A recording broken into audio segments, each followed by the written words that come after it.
Hi everyone, this is Lincoln. Today is 18th of October 2023, Wednesday. This time I'm gonna talk about 테슬라에 대해서 말씀드리도록 하겠습니다.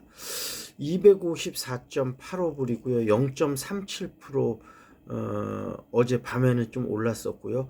207에 7불에서 한 300불 사이 박스권에서 움직이고 있는데 최근에는 좀 횡보하는 모양새고 좀 쭉 떨어졌다가 조금 쭉 올라갔다가 지금 한 뭐 230불에서 270불 사이에 계속 횡보하는 모양새고 당분간은 요 상황이 좀 지속이 되지 않을까 싶습니다.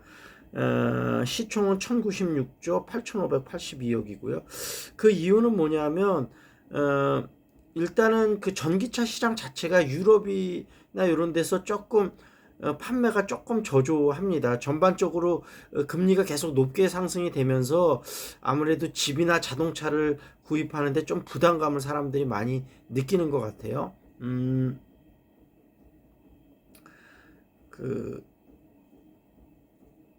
아마 테슬라는 그나마 좀 공격적인 가격 정책을 펼쳐서 지금 원자재 가격이 지금 예를 들면 아무래도 전기차가 예상보다 좀 부진하면서 니켈 값이 많이 떨어졌잖아요. 그래서 이제 우리나라도 에코프로나 에코프로 BM 등 이게 왜냐하면 이 그 자동차 셀 업체들하고 계약할 때 이 가격이 원자재 가격이 연동해서 계약을 하기 때문에 가격이 많이 떨어지면 오히려 공급가가 많이 떨어져서 좀 손해를 많이 보는데 테슬라는 약간은 일반 완성차 업체보다는 조금 유동적으로 가격 정책을 하고 있어서 원자재 가격이 많이 오를 때는 원래 자동차는 그렇게 변동성이 크진 않은데 전기차의 특성상 좀 가격을 많이 올리고 이번에 좀 원자재 가격이 많이 떨어졌을 거나 금리가 높을 때는 가격을 좀 낮추면서 비교적 좀 피해를 덜 받고 있기는 한데 전반적으로 전기차 시장이 유럽에서 좀 둔화되는 부분에 대해서 영향을 아주 안 받을 수는 없을 것 같습니다.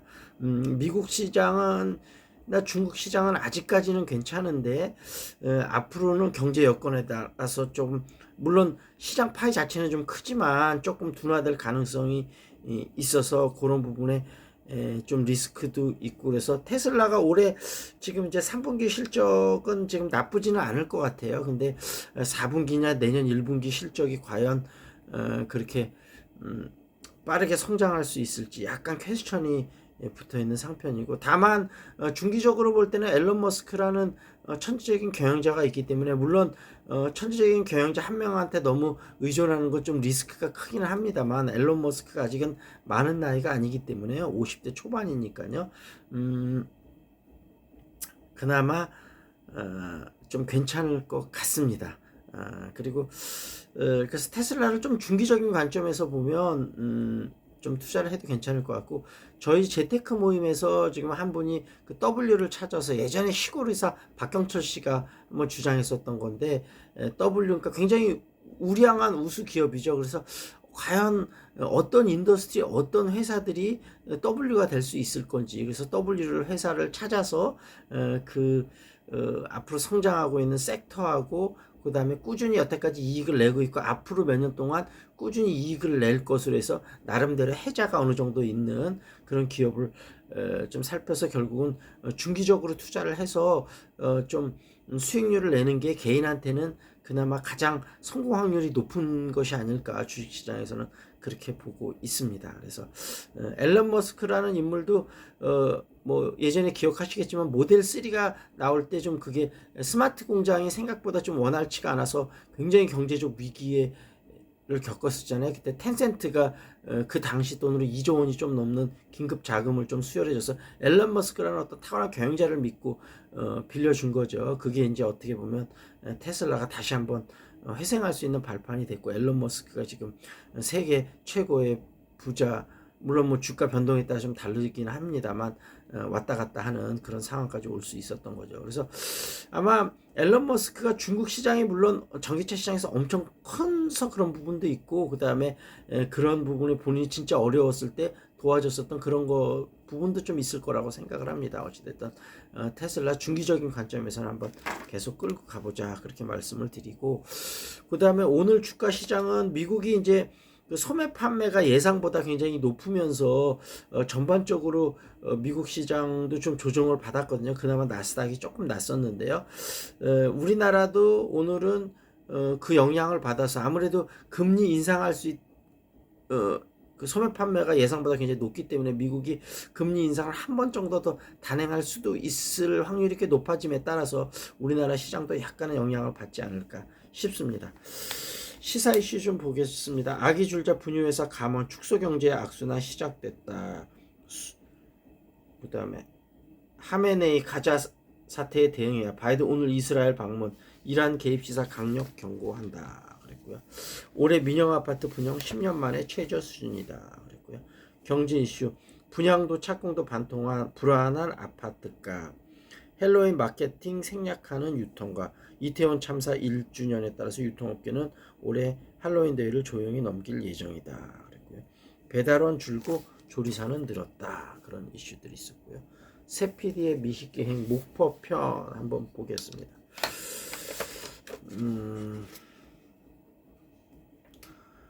생장어탕, 준치, 꼬리곰탕, 여수의 맛, 목포의 맛. 여수 박람회가 막을 내렸다. 이게 아마 세피디의 미식계행 목포편이 여수 박람회 열대 열렸는가 보군요. 이 PD가 회사가 여수 박람회 주간 방송세가 된 덕분에 여수에 한동안 머물렀다. 박람회 3개월 동안 엑스포 관련 프로그램을 제작했는데 여수를 즐길 수 있는 좋은 기회였다. 여수는 목포와 참 비슷한 점이 많은 도시다. 버스커의 노래처럼 아름다운 밤바다를 가지고 있고 이순신 장군의 어를 가까이서 느낄 수 있고 일제강점기의 문화가 많이 남아있다. 무엇보다 많은 먹거리를 가지고 있다. 하지만 두 도시는 겹치지 않는 부분도 많다 이런 얘기 있네요. 저도 여수 그때 한번 놀러 갔었던 기억이 나는데 굉장히 좀 좋은 추억도 많이 있었습니다. 어찌됐든 그 어제는 좀 일정이 있어서 춘천에 좀 갔다 왔는데요. 춘천에 가서 뭐 좀 맛있는 것도 먹고 여러 가지 좀 주변도 둘러보고 그랬는데 어찌됐든 요즘 감기 걸리기 정말 좋은 계절입니다. 감기 조심하시고요. 그 다음에 자산 시장이 불안하니까 멘탈도 잘 관리하시고 궁금한 종목 있으면 유튜브에 댓글 달아주시고요. 그 다음에 그 각종 소모임 여기 용인 수지 쪽이니까 관심 있으신 분은 연락 주시기 바라겠습니다. 지금 독서 모임은 현재 인원이 조금 안 모였고요. 탁구, 그 다음에 재테크, 맛집 투어 탐방, 그 다음에 유튜브 모임, 그 다음에 창업자 모임, 그 다음에 영어 회화 모임 등등 있으니까요. 관심 있으신 분은 연락 주시기 바라겠습니다. That's it. This is Lincoln. See you next time.